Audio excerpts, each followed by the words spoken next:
About 99% of international data rides under the ocean. So who controls it?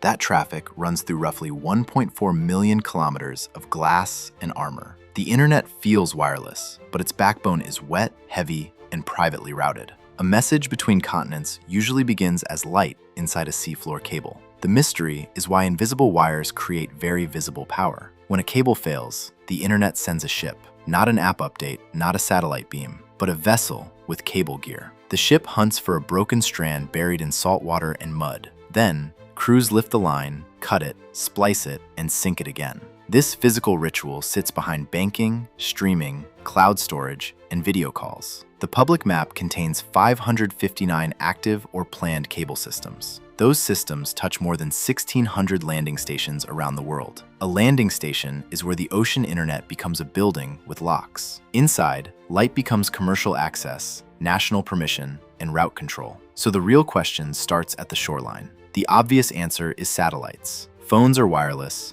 laptops are wireless, and the word cloud sounds weightless. But international data overwhelmingly chooses cable because fiber carries huge capacity. Google's Do Not Cable was announced with about 250 terabits per second. Microsoft and Meta's Maria system was reported around 200 terabits per second. The transatlantic route alone used about 571 terabits per second. Across routes, international internet bandwidth reached about 1,200 terabits per second. That much traffic makes the sky a backup story, not the main highway. Another obvious answer is that cables are just neutral plumbing. Pipes do not negotiate landing rights, choose suppliers, or wait for permits. This network is not neutral plumbing. It is a market with geography. Start with price. A rough industry estimate puts construction near $24,000 per kilometer. The Two Africa system spans about 45,000 kilometers around a continent. Press reports put megasystem costs near $1 billion.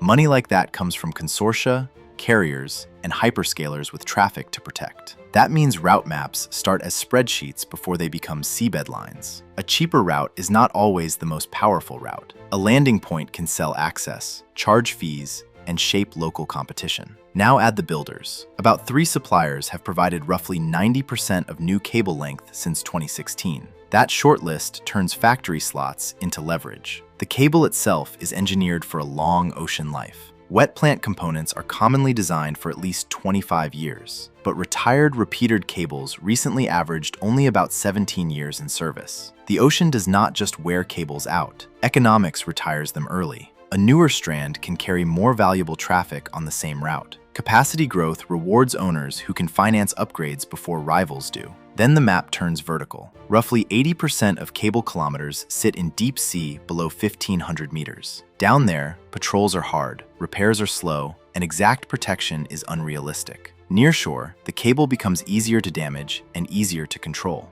That is where anchors, fishing gear, permits, and border rules collide. Failure is normal, not exceptional. Industry records show roughly 150 to 200 repairs per year. In 2023, the count reached about 206 repairs. A broken cable can take about 40 days to repair. A single repair often costs between $1 and $3 million.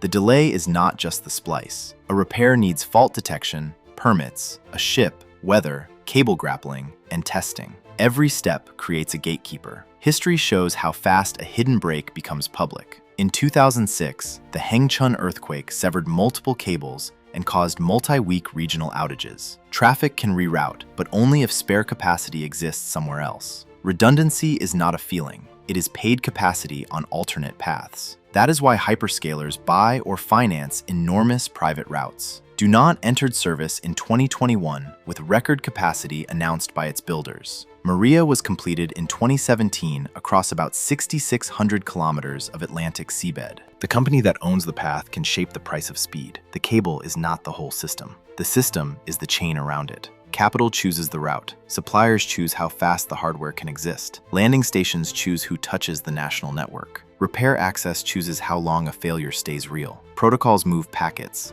but contracts decide where the packets can go. That is the leverage hidden beneath the word connectivity. A faster route can pull markets closer together. A delayed repair can push them apart. The ocean floor is a business layer of the internet. Undersea cables reveal a pattern far bigger than the internet. Systems that feel automatic usually depend on scarce physical bottlenecks. A port, a factory slot, a permit, a repair crew. The abstraction works until the bottleneck appears. Then a global network becomes a local negotiation. The modern internet is not floating above geography. It is bolted to coastlines, ships, factories, and seabed routes. The cloud is mostly a cable someone paid to land somewhere, and the people who choose those landings help choose the shape of connection.